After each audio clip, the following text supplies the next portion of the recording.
말씀을 사모하시는 여러분, 주 안에서 평안하셨습니까? 시흥 예일교회를 담임하는 문은성 목사입니다. 저는 이 시간 신명기 6장 4절로 9절의 말씀을 통하여 쇠마 본문이라는 제목으로 함께 은혜를 나누고자 합니다. 본문을 읽겠습니다. 이스라엘아 들으라, 우리 하나님 여호와는 오직 유일한 여호와시니 너는 마음을 다하고 뜻을 다하고 힘을 다하여 내 하나님 여호와를 사랑하라. 오늘 내가 네게 명하는 이 말씀을 너는 마음에 새기고 내 자녀에게 부지런히 가르치며 집에 앉았을 때이든지 길을 갈 때이든지 누워있을 때이든지 일어날 때이든지 이 말씀을 강론할 것이며 너는 또 그것을 내 손목에 매어 기호를 삼으며 내 미간에 붙여 표로 삼고 또 내 집 문설주와 바깥문에 기록할지니라. 아멘. 본문은 그렇게도 유명한 쇠마 본문입니다. 쇠마란 들으라는 뜻입니다. 이 본문은 유일신 여호와에 대한 신앙 고백으로부터 시작하여 항상 계명을 상기하며 명심함으로써 여호와의 사랑을 나타내어야 한다는 명령과 또한 자녀에게 그 말씀을 가르쳐야 한다는 명령으로 되어 있습니다. 그러면 쇠마 본문의 내용은 무엇입니까? 첫째, 하나님의 말씀을 삶의 척도로 삼으라는 것입니다. 모세는 이스라엘아 들으라 라고 명령했습니다. 무엇을 들으라는 명령입니까? 바로 하나님의 명령 곧 말씀입니다. 여기서 들으라는 단지 귀로 듣는 것만을 의미하지 않습니다. 여기에는 말씀에 대한 이해와 순종까지 포함하고 있는 것입니다. 즉 하나님의 말씀을 삶의 척도로 삼으라는 것이지요. 그렇습니다. 믿는 자는 마땅히 자신의 주인이시며 명령관자이신 하나님의 말씀을 삶의 척도로 삼고 살아야 합니다. 하나님의 말씀은 하나님의 입의 말씀이며 그분이 자신의 계획과 목적과 뜻과 의도와 법과 제도를 믿는 자들에게 알리신 것입니다. 그러므로 성경에 나타난 그분의 뜻만이 절대적인 삶의 기준이 됩니다. 개인이든 가정이든 사회이든 하나님의 말씀을 가까이하여 순종할 때 흔들림이 없이 바르게 세워질 수 있는 것입니다. 두 번째, 마음과 뜻과 힘을 다하라는 것입니다. 모세는 이스라엘 향하여 너는 마음을 다하고 뜻을 다하고 힘을 다하여 내 하나님을 사랑하라고 명하였습니다. 모세는 이스라엘은 하나님께서 택하신 백성들이기에 하나님만을 섬기라고 명한 것입니다.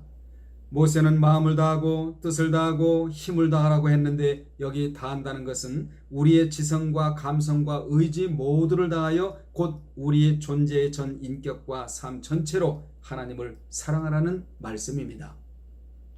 세 번째로 말씀을 마음에 새기고 손목에 매며 미간에 붙이고 문설주와 바깥문에 기록하라는 것입니다. 6절이지요. 6절의 말씀을 나누어 생각하면 다음과 같습니다. 첫째, 말씀을 마음에 가득 채우는 존재가 되라는 것입니다. 말씀이 마음에 채워져야 그 말씀이 나와 하나가 되어 활동하게 됩니다. 말씀과 우리와 떨어질래야 떨어질 수가 없다는 것이지요. 두 번째, 말씀을 손목에 매어 기호를 삼으라고 했습니다. 이는 행위와 실천에 대한 지침입니다. 사람은 생각한 후에 행동은 무조건 손이나 발로부터 시작합니다. 인간의 선한 역사도 손목으로부터 시작되고 죄의 시작도 손목으로부터 출발합니다.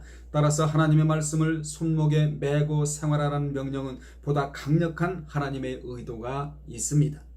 즉 하나님의 말씀이 기준이 되어 행동을 하고 손을 놀리고 발걸음을 옮기라는 강력한 메시지가 여기 들어가 있는 것입니다. 세 번째로 말씀을 미간에 붙여 표를 삼으라고 했습니다. 이는 사고와 판단의 중심이 말씀이라는 것입니다. 사람은 늘 죄인의 속성을 가지고 살아가므로 하나님께서는 말씀을 중심으로 살아가도록 미간에 붙이라고 하셨는데 이는 각자의 생각 속에 오로지 말씀만이 원칙이 되도록 이마에 붙이라고 하신 것입니다. 사람의 머리는 생각하는 기관이며 사람의 미간은 사고 판단의 기준이 되는 것입니다. 우리가 어떤 것을 사고하고 판단할 때의 기준을 말씀에 두어야 하는 것입니다. 하나님의 말씀이 우리 머리의 중심에 있어 모든 생각을 하나님의 말씀 중심으로 할 수 있도록 그 이마의 중심인 미간에 말씀을 붙이라고 명령하고 있는 것입니다. 네 번째로 말씀을 네 집 문설주와 바깥문에 기록하라고 했습니다. 이는 말씀이 가정생활과 사회생활의 중심이 되라는 것입니다. 문설주와 바깥문에 기록하여 그 말씀으로 사회생활의 중심과 원칙을 삼으라는 것입니다. 그래서 들어가고 나가면서 하나님의 말씀을 기억하라는 것이지요. 따라서 히브리인들은 나갈 때마다 문설주에 있는 메주자를 잡고 여호와께서 나의 출입을 지금부터 영원까지 지키시리로다 라는 시편 121편 8절을 외우면서 기도합니다. 신명기 11장 14절로 15절에 보면 이러한 명령에 순종하였을 때 주어지는 축복이 있습니다. 거기에 보면 여호와께서 너희의 땅에 이른 비 늦은 비를 적당한 때에 내리시리니 너희가 곡식과 포도주와 기름을 얻을 것이요 또 가축을 위하여 들에 풀이 나게 하시리니 내가 먹고 배부를 것이라 라는 축복의 말씀이 있습니다. 뿐만 아니라 신명기 11장 21절에는 하나님께서 약속하신 가장 큰 복은 하늘이 땅을 덮는 날의 장구함 같으니라는 축복입니다.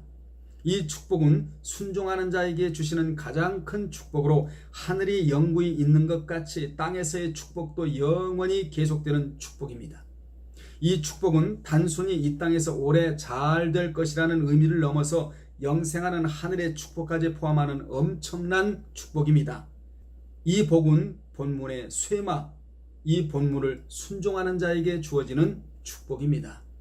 오늘 말씀 듣는 여러분은 본문대로 순종하여 이 같은 복을 받으시는 분들이 되시기를 주님의 이름으로 축복합니다. 다음에 또 말씀을 전해드리도록 하겠습니다. 여러분 주 안에서 늘 평안하시기를 바랍니다.